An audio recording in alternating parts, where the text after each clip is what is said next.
نہیں میں بہت ٹھیک ہوں. That masturbation is permitted. There is no harm at all in doing. بسم اللہ الرحمن الرحیم. دین سپیچز کے معزز ناظرین السلام علیکم. ناظرین، پورے بھارت میں ایک ایڈ وائرل ہو رہا ہے جس میں فحش دنیا کا ماسٹر جانسن اور رنویر سنگھ کا کلیبوریشن دکھایا گیا ہے. اصل میں تو یہ ٹی وی ایڈ مردانہ کمزوری کے سپلیمنٹس کے متعلق ہے، لیکن ہندوستان اس بات پر حیران ہے کہ رنویر سنگھ نے اس فحش آدمی کے ساتھ کام کیسے کیا. یقیناً انسان میں بیماریاں ہو سکتی ہیں، لیکن اس کے لیے ضروری نہیں کہ ایسے بندے سے اشتہارات کروائے جائیں جسے دیکھنا تو دور بلکہ جس کا نام لینا بھی لوگ مناسب نہیں سمجھتے. ڈاکٹر ذاکر نائک کا بھی یہی موقف ہے. ڈاکٹر ذاکر نائک نے مشت زنی کے متعلق اپنی رائے دی ہے کہ اکثر علماء کہتے ہیں کہ حضور صلی اللہ علیہ وآلہ وسلم نے مشت زنی کے متعلق کچھ بھی نہیں کہا ہے، تو اس لیے یہ حرام ہے. جبکہ ڈاکٹر ذاکر نائک اس بات کو مسترد کرتے ہوئے کہتے ہیں کہ آپ صلی اللہ علیہ وآلہ وسلم نے اس متعلق بات نہیں کی ہے، تو اس کا مطلب یہ نہیں ہے کہ یہ حرام ہے. The Prophet did not say masturbation. That is the reason masturbation is haram. Now this logic to say that just because the Prophet did not say masturbate doesn't make masturbation haram. Yes, what we have to understand from this hadith. Doctor Zakir Naik نے تو یہ کہا کہ مشت زنی حرام نہیں ہے، لیکن اگر دیکھا جائے تو ایسے اکثر علماء ہیں جو اسے حرام قرار دیتے ہیں، اور یہاں پر بھی اکثر باتوں میں اختلاف آ جاتا ہے کہ کس کی بات مان لی جائے. ڈاکٹر ذاکر نائک نے کھجور کی مثال دیتے ہوئے کہا کہ حضور صلی اللہ علیہ وآلہ وسلم نے کھجور کھانے کو کہا ہے، تو اس کا مطلب یہ نہیں ہے کہ آم کھانا حرام ہو جائے گا. یہ تو کوئی بات نہیں ہوئی.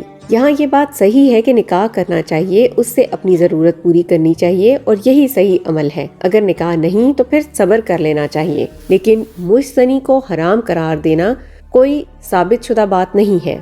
That the young people should marry if they can. If they cannot marry, they should fast. That means fasting is mustahab. Nowhere does it mean that masturbation is haram because it's not mentioned as haram. And if the Prophet says eat date, that does not mean eating mango is haram. It means eating date is good, it's mustahab. Doctor Zakir Naik کہتے ہیں کہ کسی بھی عمل کو حرام قرار دینے کے لیے ضروری ہے کہ آپ کے پاس کوئی مضبوط دلیل ہو، یا تو قرآن سے یا پھر صحیح حدیث سے. جن علماء نے یہ عمل حرام قرار دیا ہے انہوں نے قرآن سے ایک آیت لے کر کہا ہے جس میں صاف ظاہر نہیں ہے، بلکہ اس میں جنسی تعلق کا ذکر ہے، اور جنسی تعلق کے لیے دوسرے بندے کا ہونا ضروری ہے.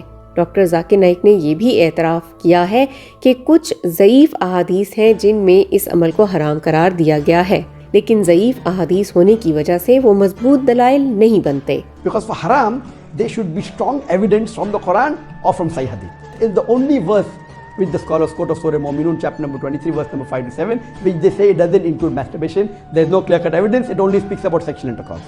اب ذاکر نائک نے ایک دلیل دی اور کہا کہ ابن عباس رضی اللہ تعالیٰ عنہ جو کہ آپ صلی اللہ علیہ وآلہ وسلم کے قریبی ہمسفر تھے، ان کے پاس ایک بندہ آیا اور کہا کہ میں مشت زنی کرتا ہوں، تو ابن عباس رضی اللہ تعالیٰ عنہ نے اسے حرام قرار نہیں دیا، بلکہ کہا کہ مشت زنی سے بہتر نکاح ہے، زنا سے بہتر مشت زنی ہے.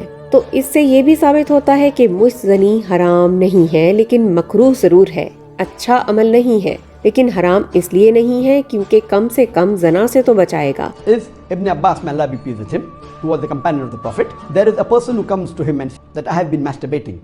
He says that masturbation is better than fornication. Marriage is better than masturbation.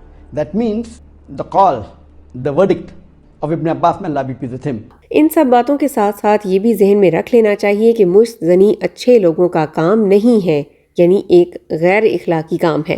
تو یہ بھی ضروری ہے کہ اس کو نظر انداز کیا جائے، کیونکہ اچھے لوگ یہ کام نہیں کرتے ہیں. اس لیے تو جس کیٹیگری کے علماء نے اسے حرام قرار نہیں دیا ہے تو اس کو مکروہ میں ضرور رکھا ہے، کیونکہ اکثر لوگ یہ عمل کرنے لگ جاتے ہیں، جبکہ اخلاقاً یہ اچھی بات نہیں، تو خود کو اس سے دور رکھنا چاہیے. And he says that though masturbation is permitted, it is not amongst the deeds of the noble people. It's not the deeds of nobility. That was his saying, Ibn Hazm. That means the noble people normally don't do it.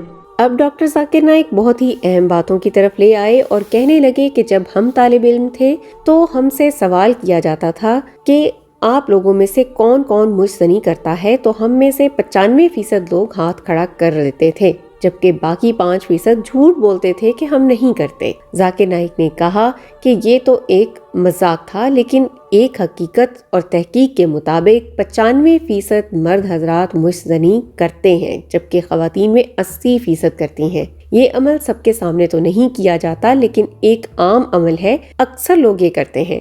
A person, do you masturbate? 99% will say yes. And the remaining 1%, they are lying. Today research tells us that amongst the males, 95% masturbate. Amongst the females, approximately 80% masturbate. I'm not saying that it is normal to masturbate, but it is very common.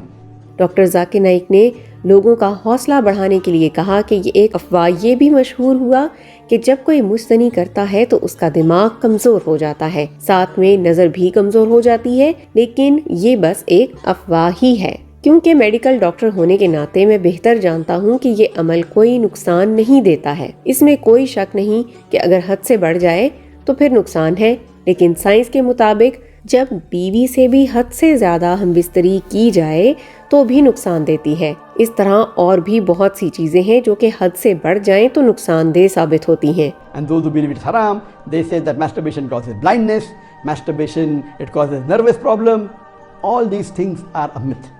In no way does masturbation cause blindness. In no way does it cause a nervous problem. Yes, if you do excessive masturbation, there can be certain problem, that is excessive masturbation. Doctor Zakir Naik نے اپنی رائے کا اظہار کرتے ہوئے کہا کہ میں ان عالموں کے ساتھ اتفاق کرتا ہوں جو مجھ زنی کو حرام نہیں کہتے بلکہ مکروہ کہتے ہیں اور ایک غیر اخلاقی حرکت سمجھتے ہیں، کیونکہ زیادہ تر لوگ اس عمل سے بچ بھی نہیں پا رہے، اور کسی عمل کو حرام کرنے کے لیے مضبوط دلائل ہونے چاہیے جو کہ اس کے متعلق میرے نزدیک نہیں ہے۔ I agree more with the second group of scholars, and I would say that masturbation is makruh. It is discouraged. ناظرین، ہم عام لوگ، عام مسلمان تو اس کے متعلق کوئی حتمی رائے نہیں دے سکتے ہیں، لیکن جنہوں نے اس کے متعلق اپنی رائے دی ہے وہ بہتر علم رکھتے ہیں۔ جن علماء نے اس کو حرام بتایا ہے وہ ظاہر ہے کوئی دلیل تو ضرور رکھتے ہوں گے، لیکن ڈاکٹر ذاکر نائک کی بات کو بھی نظر انداز نہیں کیا جا سکتا، کیونکہ وہ بھی اس کا کافی علم رکھتے ہیں، اور اسلامی عالم ہونے کے ناطے ہمیں اس کی رائے کو بھی قدر دینی چاہیے۔ باقی سب اپنے مسائل اپنے مسلک کے علماء سے حل کرواتے تو بہتر ہے۔ اللہ تعالی ہم سب کو نیک کاموں کی توفیق عطا فرمائے، آمین۔ امید کرتے ہیں ڈاکٹر ذاکر نائک کی ان باتوں سے آپ نے ضرور کچھ سیکھا ہوگا۔ مزید اسی طرح کی ویڈیوز کے لیے آپ سبسکرائب کیجئے ہمارا چینل دین سپیچز۔ ہم ملتے ہیں آپ سے اگلے ویڈیو میں، اپنا خیال رکھیے، اللہ حافظ۔